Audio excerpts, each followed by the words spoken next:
नमस्कार मैत्रिणींनो, घरची सोपी रेसिपीत आपल्या सर्वांचे स्वागत आहे। आज आपण अगदी सोप्या पद्धतीने आणि पौष्टिक तसेच औषधी असं ओल्या हळदीचा आलेपाक ही रेसिपी आपण अगदी सोप्या पद्धतीने बनवणार आहोत आणि लगेचच बनते, तेही कमी साहित्य लागतं आणि ही सर्दी खोकला याच्यासाठी खूपच उपयोगी आहे, प्रिव्हेंशनसाठी खूप महत्त्वाची आहे। तर लगेच रेसिपीला सुरुवात करूया वेळ न घालवता। चला, सर्वात आधी या ठिकाणी बघा, मी ओली हळद घेतलेली आहे साधारणतः 150 ग्राम आणि या ठिकाणी 100 ग्राम अद्रक घेतलेला आहे। त्यांना अशा प्रकारे स्वच्छ धुवून कापून घेतलेला आहे। त्यानंतर या ठिकाणी मी मिक्सरमध्ये अद्रक घातलेला आहे। हळद आणि अद्रक दोघांना अगदी छान 3 ते 4 वेळा पाण्यात स्वच्छ धुवायचं आणि त्यानंतर आपल्याला त्यांना बारीक असं दळून घ्यायचं आहे। या ठिकाणी बघू शकता आपण अगदी फाईन पेस्ट केलेली आहे त्यांची। त्याच्यानंतर आपण कढईला गॅसवर ठेवून गॅसची फ्लेम लो ठेवायची आणि कढईमध्ये तूप घालून घ्यायचं। या ठिकाणी साधारणतः तुम्ही बघू शकता 2 ते 3 चमचे या ठिकाणी आपल्याला तूप घालायचं आहे। गावरान तूप घालायचं, टेस्ट आणखीन छान लागते आणि पौष्टिकता वाढते। यामध्ये ही आपण अद्रकची आणि हळदची एकदम फाईन पेस्ट घालून घेणार आहोत आणि याला तुपात छान परतवून घेणार आहोत। गॅसची फ्लेम लो ठेवायची आहे पूर्ण रेसिपी होईपर्यंत।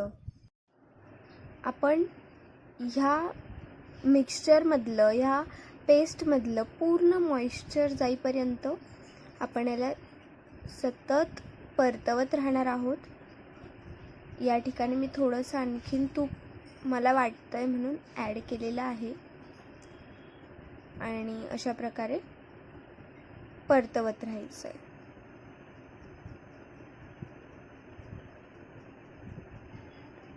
बघा किती फाईन टेक्स्चर आपल्याला मिळालेलं आहे आणि अशा प्रकारे याला खूप वेळ परतवल्यानंतर आपल्याला अशा पद्धतीचं टेक्स्चर आणि बॅटर मिळतं। यामध्ये मी आता काळं मीठ आणि मिरपूड घालून घेतलेली आहे आणि याला आपण ह्या मिश्रणात अगदी छान मिक्स करणार आहोत। त्यानंतर या ठिकाणी मी 2 वाटी गूळ घातलेला आहे। हा साधारणतः पाव किलो गूळ आहे। याला अगदी छान आपण याच्यात मिक्स करायचं आहे, पूर्ण विरघळवायचा आहे आपल्याला हा गूळ।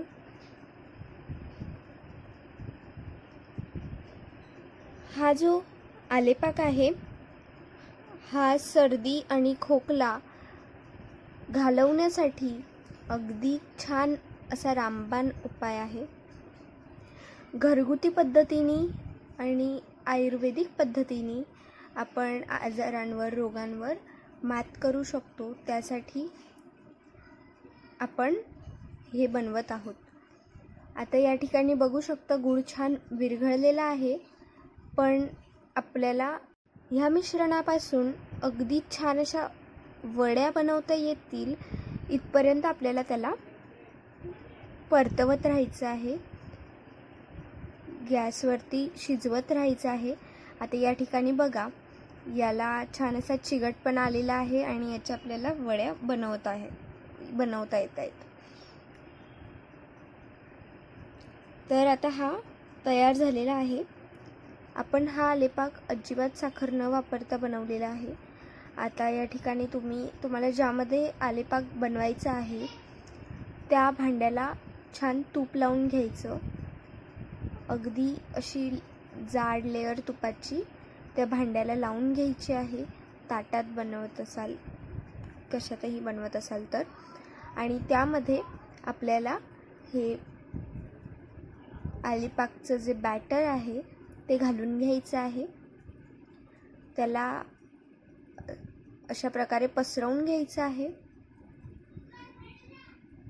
आणि थोडा वेळ थंड होऊ द्यायचं आहे. मी या ठिकाणी थंड नाही होऊ दिलं आहे, त्यामुळे वड्यांना नीट आकार नाही येत. तुम्ही ह्या बॅटरला थोडं थंड होऊ द्या, जेणेकरून याच्या अगदी छान अशा वड्या कापल्या जातील मैत्रिणींनो. आणि आता आपण ह्या आलेपाक वड्या अशा प्रकारे कापून घेत आहोत.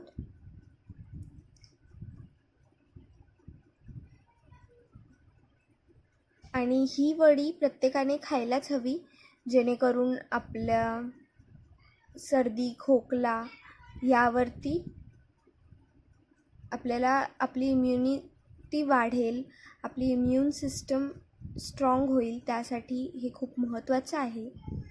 आणि आता बघा, अशा प्रकारे आपण आपल्या आलेपाकच्या वड्या कट करून घेणार आहोत. हे थंड झाल्यावर कापायचं, जेणेकरून आपल्या वड्यांना छान असा आकार येईल आणि ते छान सेट होतील.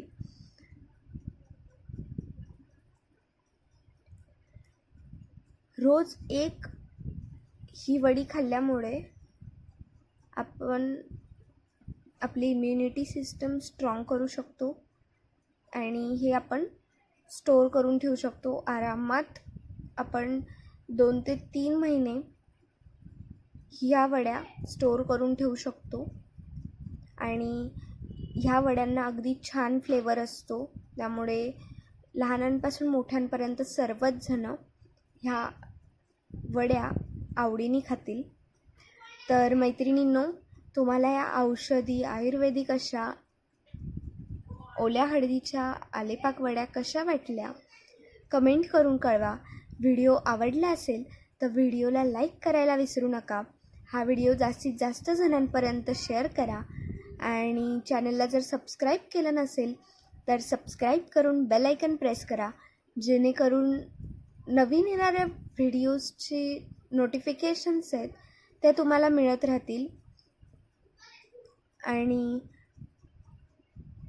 अशा प्रकारे आता ह्या वड्या तयार झालेल्या आहेत. यांना छान थंड करायचं आणि यांना अशा डब्यात पॅक करून ठेवायचे. धन्यवाद.